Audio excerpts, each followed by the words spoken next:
안녕하세요, 김정현입니다. 날씨가 부쩍 추워졌어요. 다들 감기 조심하시고요. 책 소개 이전에 제 영상이 조금 지루한가요? 아무래도 고전 작품으로 먼저 리뷰를 진행하다 보니 내용이 묵직해지네요. 그래서 중간에 브이로그로도 찾아뵀었는데요. 그래도 참 좋아하는 작가이다 보니 제인 오스틴으로 리뷰를 계속 진행하게 되네요.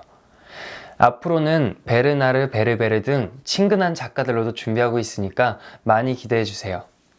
재미있는 희곡들도 함께 준비 중입니다. 저는 연극쟁이니까요. 아무래도 북튜버는 처음인지라 서툰 면들이 있습니다. 처음은 항상 어렵기도 하고 설레기도 하죠.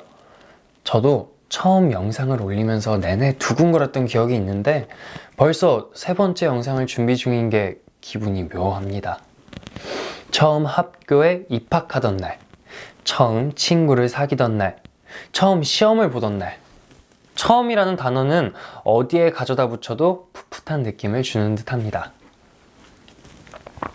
첫인상도 그런 것 같아요. 제 첫인상이 부드럽지는 않은 탓에 항상 처음 만나는 사람이 있는 자리에서는 더 친절하고 더 다정해 보이려고 노력해왔거든요. 어떤 사람에 대한 첫인상이 뇌리에 박혀버리면 그걸 빼기가 쉽지가 않으니까요. 첫인상이 좋지 않았던 사람을 좋은 사람으로 인정하는 건 참 어려운 일이기도 합니다. 차라리 쭉 싫어해버리는 게 나을지도 몰라요. 그런 의미에서 오늘 소개드릴 책은 제인 오스틴의 오만과 편견입니다. 왜 첫인상 이야기에서 넘어왔을까요? 1797년 이성과 감성보다도 더 일찍 첫인상이라는 제목으로 오만과 편견의 초기 버전이 있었거든요. 그리고 그것을 토대로 글을 다듬은 것이 1813년에 발표된 오만과 편견입니다. 그렇다면 내용도 제법 예상이 가지 않나요? 어떤 사람과 마주하였을 때 느끼게 되는 편견, 그리고 그 사람이 편견에 걸맞게 보여주는 오만. 누구랑 마주한다고 할지라도 싫어질 것이 분명합니다. 이 작품에서 엘리자베스가 다하시를 만나 하는 생각과도 같죠. 다하시는 굉장히 오만하고 엘리자베스는 그를 마주하자마자 편견을 가지게 됩니다. 그렇다고 엘리자베스가 경솔하다라고 하기는 힘들어요. 우리 모두 사람을 처음 마주했던 순간만으로 평가할 때가 있지 않나요? 오만과 편견은 이성과 감성보다 더 짜임새가 긴밀합니다. 이 제인 오스틴 소설 스타일이 명확하게 보인다고 해야 할까요? 영화로 접하신 분들도 많겠습니다. 그리고 내용까지는 아니더라도 제목 한 번 정도는 들어볼 법도 하죠. 첫인상으로 시작한 만큼 책의 첫 문장으로 시작을 해볼까 합니다. 상당한 재산을 소유한 독신의 남자는 아내가 필요하게 마련이다. 이것은 다들 인정하는 진리입니다. 한국어로 자연스럽게 번역하다 보니 두 문장으로 나뉘었습니다만 사실 원문의 첫 문장은 방금 인용한 두 문장을 모두 포함하고 있습니다. 간결하지만 이 책에서 제인 오스틴이 펼칠 이야기를 모두 담고 있어요. 이 이야기의 시작은 상당한 재산을 가진 독신 남자 둘이 이 소설의 주인공인 엘리자베스와 제인이 살고 있는 마을로 이사를 오며 시작되니까요. 혹자들은 전형적인 신데렐라 스토리이기 때문에 오만과 편견을 좋아하지 않습니다. 사실 반은 맞고 반은 틀리다고 말씀드리고 싶어요. 분명 이 작품이 전형적인 신데렐라 스토리의 형식을 띠고 있는 건 맞습니다. 거의 모태격이기도 하죠. 그렇지만 당대의 시대적 상황을 고려할 때 다소 신분의 차이가 있어 보이는 엘리자베스와 다하시, 이 제인과 빅리가 결합하는 과정은 오히려 자유연애를 독려하고 부와 같은 부가적인 조건에서 벗어난 사랑의 형태를 보여줍니다. 당대의 관점에서는 오히려 신데렐라 스토리로 읽히지 않는 걸로 볼 수도 있다는 것이죠. 분명한 욕구를 반영하고 있는 겁니다. 마치 현대적 관점에서 춘향 전의 춘향은 언제 나타날지 모르는 몽룡에 대한 수절을 지키도록 조장되는 것처럼 보이지만 당대의 관점으로는 신분 질서를 뛰어넘은 결합으로 보며 이 평민들의 계급 상승 욕구를 보여주고 있다고 해석할 수 있는 것처럼요. 그렇게 보면 이 오만과 편견도 계급 상승 욕구를 내재하고 있는 소설이라고 볼 수도 있을 것 같아요. 그리고 실제로도 그러한 관점으로 해석하는 논의가 있습니다만 작품 해석과 같은 무거운 이야기는 옆으로 조금 밀어두기로 합시다. 앞에서는 한 가지 예시만 들었지만 제인 오스틴이 당시의 선구적인 작가였던 것은 분명합니다. 결혼의 문제는 제인 오스틴이 전작들에서도 끊임없이 지적하죠. 그리고 오스틴의 소설은 대부분 결혼으로 끝맺음합니다. 그러한 전형적이고 사회적으로 강요되던 분위기를 그녀는 소설 속에 잘 녹여놨습니다. 그가 리얼리즘 작가라고 이야기되기도 하는 이유가 아닌가 싶어요. 오만과 편견에서도 주인공은 사회적 분위기에서 벗어난 인물이며 그러한 분위기에서 벗어난 결혼을 하지만 다른 인물은 그렇지 않습니다. 그리고 그러한 결혼의 형태들을 목격하는 독자들은 당시 상황에 대해 고찰하게 되죠. 결국 오만과 편견은 한 문장으로 요약할 수 있겠습니다.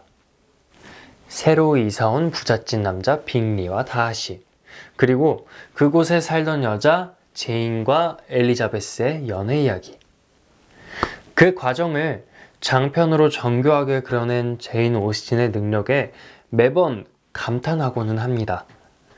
빅리와 제인은 서로에게 한눈에 반하지만 빅리 가족의 반대로 둘은 처음부터 이어지지는 못합니다. 그러나 제인은 본인을 잘 다스려 그 이별마저 감내하려고 합니다. 마치 친한 주인공 중 하나인 엘리너가 떠오르죠. 결국 빅리와 제인은 결혼에 성공하지만 이 둘의 이야기는 엘리자베스의 이야기에 비하면 비교적 가볍게 다뤄집니다. 제인 오스틴이 추구하는 결혼관과도 거리가 있고요. 제인 오스틴은 주변에 쉽게 흔들리는 빅리 씨와 같은 사람을 분별력 있는 사람이라고 지칭하진 않습니다. 항상 분별력 있는 결혼을 결말에서 그리는 제인 오스틴으로서는 처음에는 미워했을지라도 끈질긴 탐색과 대화를 통해 관계를 정립해 나가는 엘리자베스와 다하시의 결혼이 훨씬 더 이상적일 거라고 생각합니다. 처음에 말씀드렸듯이 엘리자베스는 다하시를 처음 본 순간 편견을 가지게 됩니다. 다하시가 엘리자베스에게 모욕을 줬기 때문이기도 해요. 잠시 그 구절을 볼까요? 과연 엘리자베스가 화낼만 했는지 말입니다. 그럭저럭 괜찮지만 내가 관심 가질 만큼 예쁘지는 않아. 지금 나는 다른 남자들이 관심 갖지 않는 아가씨를 우쭐하게 만들어줄 기분 아니야. 엘리자베스는 이 말을 재밌어하며 가족들에게 얘기해 주었지만 다하시에게 썩 좋은 감정을 가지진 못했습니다. 그 후에 나올 문장을 보면 알 수 있죠.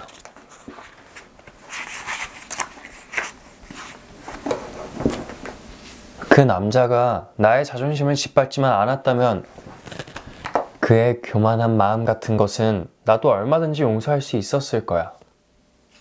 엘리자베스가 대답했습니다. 그 남자가 교만하게 살아갈 권리가 있다는 말에 엘리자베스가 답한 말입니다. 결국 다하시가 내가 관심 가질 만큼 이라고 오만하게 표현한 것이 걸림돌이 된 것이죠. 엘리자베스는 그의 부나 권력에 대해서는 교만을 가질 수 있을 정도라는 것을 깨끗하게 인정하지만 그의 태도가 지적할 만하다는 것을 잘 짚고 있습니다. 그가 교만을 가질 권리가 있다고 해서 남을 바라볼 때도 오만해도 된다는 뜻은 아니죠. 엘리자베스는 꼭 제인 오스틴의 분신처럼 재치 넘치고 톡톡 튀는 발언들을 작품 내내 보여줍니다. 반면 다하시는 의도치 않게 엘리자베스의 눈에 담긴 열정에 반하고 맙니다. 그러나 반한 이후에도 그는 거만한 태도를 버리진 못해요. 엘리자베스는 처음 그를 보고 받았던 인상으로 인해 그에게 가진 편견을 더욱 강하게 만들죠. 그들은 갈등이 작품 내내 진행되고 그 과정에서 오가는 대화, 그리고 자잘한 사건들이 작품을 읽을 맛을 살려줍니다. 소위 막장 드라마라고 지칭되는 요소를 갖춘 인물도 등장하기도 해요. 바로 잘생긴 위컴 씨입니다. 그는 엘리자베스에게 은근하게 접근하기도 합니다.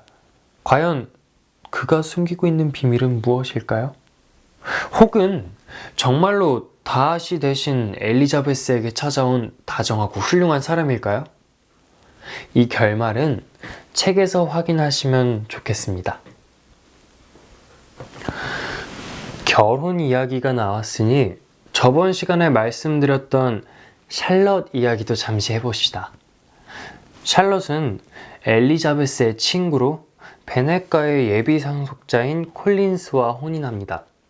이 콜린스가 엘리자베스에게 청혼했다가 거절당한 것을 알면서도 미래의 이득을 따져 마음에도 없는 이와 결혼하는, 어찌 보면 현실적인 선택을 합니다. 샬럿이 콜린스와 결혼했음에도 엘리자베스가 샬럿에게 큰 반감을 드러내기보다는 그저 실망만 했다는 것은 당대에는 흔히 볼 수 있었던 일이라는 뜻이 될 것 같아요. 콜린스도 그에 못지않은 전형적인 인물입니다. 제인 오스틴이 이를 긍정적으로 보았던 것은 아닐 겁니다. 오히려 부를 가진 남자에게 아내가 필요하다는 사회적 통념에 도전했던 것으로 보여요. 콜린스는 제일 아름다운 제인에게 청혼할 수 없다는 사실을 알게 되자 두 번째로 아름다운 엘리자베스에게 청혼하는 아주 비호감의 인물이고, 그 여성이 자신에게 무언가를 줄 수 있는가만 따지는 속물적인 인간입니다. 오히려 샬럿과 콜린스 부부는 제인 오스틴이 제시한 부정적인 커플 중 하나입니다. 또 우리나라의 고전을 이야기하게 되는데요. 판소리계 소설이나 판소리는 이 서술자가 부정적으로 바라보는 인물이 누구인지 묘사를 통해 파악할 수 있죠. 제인 오스틴의 소설에서도 그러합니다. 오스틴은 콜린스를 굉장히 부정적인 인물로 묘사하고 있거든요. 가장 대표적인 부분을 조금만 볼까요? 콜린스 씨는 모자라는 사람이었습니다.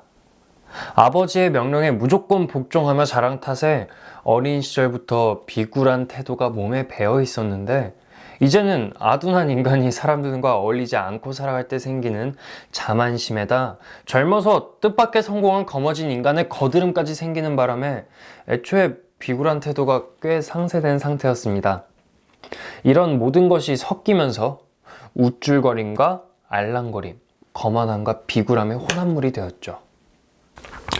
서술자의 비웃음이 눈에 보이지 않나요? 그러한 콜린스는 결코 제인 오스틴의 소설에서 긍정적인 위치를 차지할 수가 없습니다. 결국 오스틴의 작품을 관통하는 주제는 결혼이 아닐까 싶어요. 그 제도적인 결합이 이상적으로 이어질 수 있을까에 대해 로맨스를 통해 재치 있게 풀어내는 거죠. 그 안에서의 계급 간의 갈등, 이 사회적인 통념 깨부수기 등의 모습을 읽어내는 것은 상당히 재밌는 작업입니다. 그래서 제인 오스틴의 작품을 첫 소개작으로 고른 것이기도 하고요. 오늘은 분량이 조금 길었습니다. 이 오만과 편견이라는 작품이 워낙 유명하기도 하고 분량이 조금 많아서 그럴 수도 있을 것 같아요. 조금 지루하셨을 수도 있을 것 같습니다. 하지만 다음 편에 다룰 노생거 수도원은 시간을 테마로 한번 얘기해 보려고 하니까요. 조금 더 재미있게 보실 수 있지 않을까라는 생각이 듭니다. 앞으로 브이로그 등 연극쟁이의 일상으로도 자주자주 찾아뵐 테니까요. 즐겁게 봐주셨으면 좋겠습니다. 항상 노력하고 생각하는 유튜버가 될게요. 감사합니다.